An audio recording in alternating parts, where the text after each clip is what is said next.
Yo, what is up YouTube? Lee the Captain here, and I'm all in on Quant. And what do I mean by this? What I mean by that is that I am fully committed to Quant, I believe in its future, and I have great conviction for it as well. I believe that Quant during the next bull run could hypothetically at least go to the price of $5,000, and during the process, make all of those Quant critics, or should I say ding-dongs, come running over to their girlfriend's boyfriend's grandma and start begging for that used Bratwurst extender Taylor Swift edition. If you know, you know. And of course, that's neither grandma, baby mama, nor financial advice. But in today's video, I want to explain several reasons why I believe Quant during the next bull run could hypothetically at least go to the price of $5,000 and surprise a lot of people. And a major reason why I think that could happen, I think is going to boil down to the rock-solid fundamentals of the Quant network. That's what she said. Because when we take a look at the Quant network, what is it, right? It's made up of two things. It's made up of the Overledger OS, which I think is fantastic, and it's made up of the Overledger network, which I think is amazing. And I'm going to begin by explaining what the Overledger OS is all about, because the fantastic thing about the Overledger OS is that it allows something called a multi-chain application to be built. And the beauty about a multi-chain application is that it's an application that is built on top of multiple blockchains instead of just one, hence the name multi-chain application. So for instance, let's say an individual or an institution wants to build an application through the Overledger OS. They don't have to be stuck building just on only one blockchain. No, that's not the case. For example, they can build an application that, let's say, takes advantage of the security of the Bitcoin blockchain, while at the same time taking advantage of the speed of the Stellar blockchain. I mean, man, how amazing is that? That's extremely revolutionary in my opinion. Very fantastic. Building on only just one blockchain, that's a thing of the past.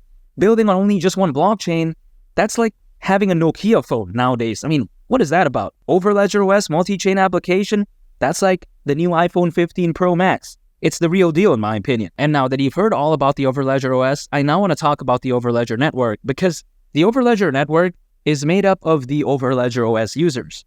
And on the Overledger network, these Overledger OS users can share their data, their apps, their resources, and monetize them. How amazing is that?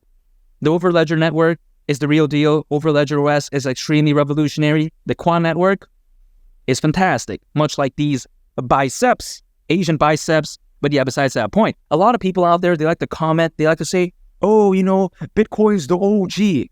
Well, here's the thing. Bitcoin does have the first mover advantage. This is the first ever cryptocurrency. But I think it's a dinosaur at this point. And now, I don't want to ruffle any feathers. Well, I actually do want to ruffle feathers because I think that Quant is a lot better. If we take a look at Quant, Quant's maximum supply is around 14.6 million. However, when you take a look at Bitcoin, it's 21 million. And you got to think about this, right? For all those Bitcoin people, or should I say ding-dongs, they like to say that, Bitcoin is so rare. No, Quant is even more rare. And it's even more scarce. That's how amazing it is. And Quant has a much better use case than Bitcoin as well, because when you take a look at Bitcoin, for the most part, what is it, right? It's just primarily a store of value.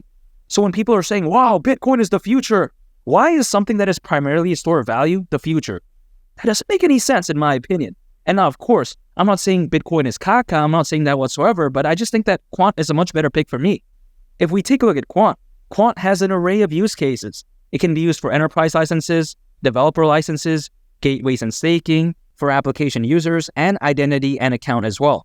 I mean, man, when you take a look at Quant, again, the use case, it's very diverse. It's not short of any use cases. That's what she said. So why would I choose Bitcoin that has a way higher supply than Quant, and also much less of a diverse use case than Quant? Why would I choose that? I'm of course choosing Quant. It's the real deal in my opinion. Quant as of right now, it's not the biggest project out there, but when I take a look at it purely from a fundamental standpoint of view, supply is low, and use case is very diverse, and extremely revolutionary as well.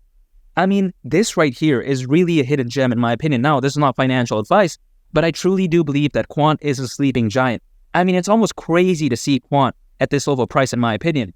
At least that's just the way I take a look at it. And now, of course, am I dumping all in when it comes to Quant? I'm not doing that whatsoever. I'm dollar cost averaging.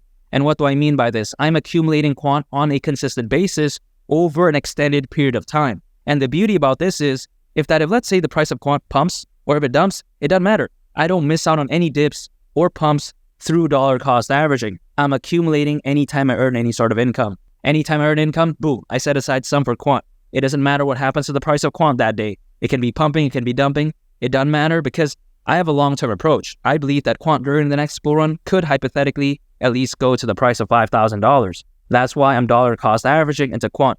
I really believe in its future. And now I want to shift gears real quick and talk about something that really gets me excited. That's what she said for the future of Quant. Because when it comes to Quant, they have their very own NFT standard called QRC 721. And the beauty about this is that I think it's going to revolutionize the NFT space overall forever. I really do believe that because a lot of NFTs nowadays, they're minted using Ethereum's ERC 721 token standard, which in my opinion is arguably very caca because ERC 721, it lacks interoperability. And also it has a track record, at least from what I understand, of not being that secure, a little bit susceptible to hacks. And that's not something that I want, right? If I'm a project, for example, I'm looking to issue NFTs, I don't want to be using a token standard that's lacking fundamentally, right? I wouldn't want that. I want to use something that's fantastic. And that's why I think QRC 721 is the real deal. Not only is it interoperable, but it's also very secure. It's just a lot better than ERC 721 in my opinion. You know, Ethereum's ERC 721, yeah, sure. It's the most popular out there right now, but fundamentally, I think it's not as good as QRC 721. The way I view it is this. ERC 721, Ethereum's NFT standard, you know, that's like a 12-inch bratwurst. Yeah, sure, it's big, but if it only works when the room is dark and when there's no one watching, what's the benefit in that? You know, if it can't perform at the Walmart parking lot, what is that about? Quant's QRC 721, in my opinion, is like a 6-inch bratwurst that works pretty much anywhere. It'll work at the Walmart bathroom, it'll work at Costco, Popeyes, AMC when you're watching the movies or whatever, Chipotle when you're waiting in line, you name it. It'll work anywhere. Even on top of the Ford F-150. Yeah, that's a little bit extreme, but yeah, you get my drift, right? You get the point. QRC 721, it's amazing. I would much rather prefer a smaller piece that works pretty much anywhere as opposed to a bigger piece, the 12-inch panther tail that only works when the room is dark and when there's no one watching. Where's the fun in that? We got to get the 6-inch piece that's going to work at Lake Tahoe, but also at Miami as well. But yeah, besides that point, I think QRC 721 is extremely revolutionary. I think it's the future. I really do believe that. And here's the thing. Some people out there, they may think, oh, why is Quant focusing on creating their own NFT standard? Why do they even have this out here? You know, it's a waste of resources. No, I disagree because according to Grandview Research, the NFT market by 2030 is expected to be worth over $211 billion. That's bigger than some countries' GDP. So I think the NFT market, it's no joke. Yeah, sure, it's down right now. A lot of people don't believe in it, but I think in the future, that's not going to be the case. I think it's going to make a massive comeback. That's what she said. And here's the thing. One of the main focuses of Quant moving forward is enterprise adoption, which I think is a genius move because when we take a look at this, the global blockchain technology market by 2030 is expected to be worth over $1.4 trillion. I mean, carajo, that's crazy. And here's the crazy thing. The majority of this growth right here is going to be largely driven through enterprise adoption.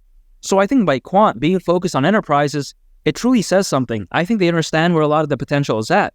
You know, this, I think, if anything, again, right, visualizes just how much growth enterprises could provide. You know, enterprises, they have the capital, they have the resources, and they have the volume to facilitate growth at such a large scale. And I think Quant understands this.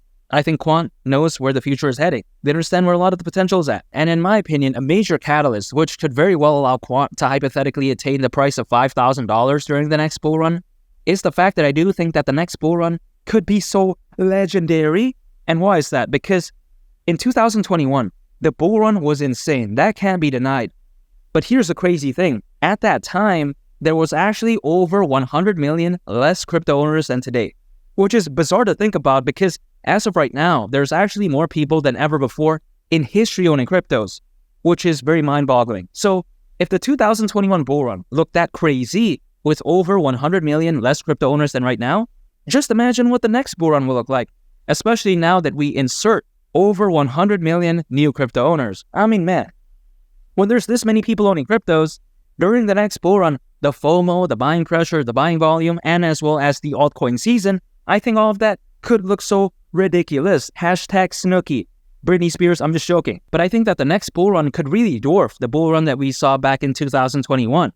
And when I take all of those positive factors into consideration, and when I consider just how incredible Quant is, I don't see why Quant during the next bull run won't hypothetically at least go to the price of $5,000. I really don't see why I won't do that. And of course, I'm dollar cost averaging. I'm going to continue to accumulate on a consistent basis, and I'm going to ignore the short to medium term price movements because I'm focused on the next bull run. And I wouldn't be surprised whatsoever if Quant during the next bull run did hypothetically at least go to the price of $5,000, and during the process, make all of those Quant critics and ding-dongs come running over to their girlfriend's boyfriend's grandma and start begging for that used Bratwurst extender Taylor Swift edition. If you know, you know.